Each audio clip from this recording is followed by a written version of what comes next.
everybody, welcome to Dead Reckoning TV. I'm Jay Friesen with Dr. Brian Matz, and we've been looking all this month at what did Jesus do? And now we're gonna switch gears a little bit, like Doc Brown in a DeLorean, and how Jesus takes us back to the future. Well, yeah, and what do I mean by that? That seems strange to talk about Jesus and Doc Brown and DeLoreans. Well, I'll get to that in a minute. When we talk about what did Jesus do, we're not just talking about, we've been talking about how Jesus is the God-man, and that's just sort of, that can be kind of an abstract sort of question. Is Jesus God? Is Jesus man? But when we ask what did Jesus do, we're asking about a story. We're asking about a sequence or a series of events. And we all like good stories, and good stories have certain elements to them. And Christianity is a worldview that has a big, broad, overarching story, starting with creation, ending with new creation, starting with a garden, ending in a garden city. And I think I've said that in previous episodes. It is a story. Every story has a once upon a time and a happily ever after, right? A beginning and an end. And what happens in the once upon a time? You always have the character, your protagonist, there's some potential that they could achieve, and then something gets derailed, right? There's Cinderella. She should be mistress of the house upon her father's death, and oops, now she's sleeping in a fireplace. There's Job. Job, the perfectly righteous man of God, being blessed and fruitful and multiplying and children, and then something goes wrong and Job is literally cutting boils off of his skin, laying in a pile of ashes. Okay, something went wrong. There was supposed to be a different outcome. Something's been derailed. How are we going to get from the once upon a time, the potential of the once upon a time, to the happiness that was promised in the happily ever after? That's how good stories work.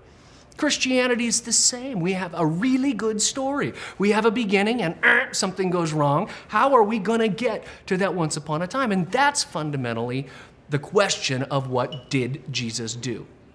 Now, I mentioned last week, if I were to try to give a full-scale theology lesson in a 5-minute web video, I would be a fool.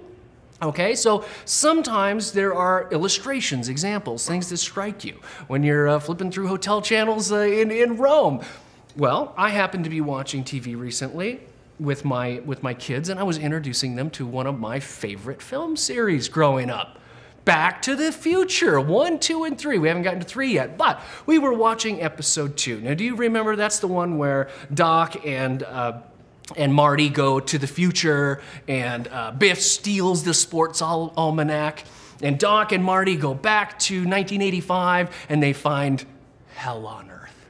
Something's gone wrong. Gangs are roving the streets, and so they're trying to figure out what's going on, and I loved watching my 10-year-old watch this show because she got it. When I watched it about the same age, I didn't get it at first, but she got it, and she even muttered under her breath what the problem was. There's a great scene there in the library. Doc is explaining to Marty what's happened. Something has interrupted the space-time continuum, and Marty says, Doc, we gotta go back to the future, and we gotta keep Biff from getting the sports almanac. And Doc says, no, Marty, if we go back to the future, we're going to be going to the future of this 1985, the ruined 1985. We can't do that. We have to go back to when the problem began. We gotta keep Biff from giving Biff the sports almanac. And even before he explained all this, my 10-year-old is saying to me, Dad, they've gotta go back to 1965 or 1955. She had it figured out. Her light bulb went off. Well, there it is. We had a problem somewhere along the way in human history. Something is off the rails. We're not going to get to the happily ever after by just going ahead into the future. Something's got to be repaired in the past, and that's why the New Testament says that Jesus fundamentally is the second Adam. He's the second Adam. They call him the second and last Adam. Jesus is here to undo what Adam did originally. And it's only by undoing that, taking us back, that we can go to the future that was always destined for us. God promised Adam in the garden, remember there were 2 trees, the tree he's not supposed to touch, and there's another one called the tree of life. It was a tree of eternal life. That was the happily ever after that human beings were destined for. It got interrupted. Cinderella's in the fireplace. Job is on the ash pit. Adam's kicked out of the garden. That's what happened. Jesus is the second Adam. He's going to take us back to the garden where it all started, where it all went off the rails, and he obeys his father where Adam disobeyed his father. Jesus is repairing it by going back and then taking us to the destiny that was always prepared for us. So Christianity really is a religion of back to the future. And the beautiful thing is Jesus doesn't just take us back to the garden, you know, back to the condition of Adam and Eve, where we're gonna maybe be wondering, are we gonna sin and fall again? Are we gonna? No. Jesus is taking us to an incorruptible, eternal life that's beyond what Adam and Eve had ever had. Back to our future. That's where Jesus takes us in his death and resurrection. Brian, I like that almost as much as I like the Back to the Future movie series.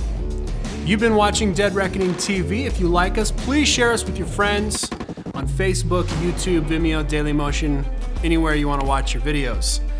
Please join us next month for the last series of the season. We'll be back with you in September. Until then, we're gonna have something really cool next month. We haven't figured out what it is yet, but when we do, we'll be there. I'm Jay Friesen, this is Dr. Brian Mattson, and this is Dead Reckoning TV.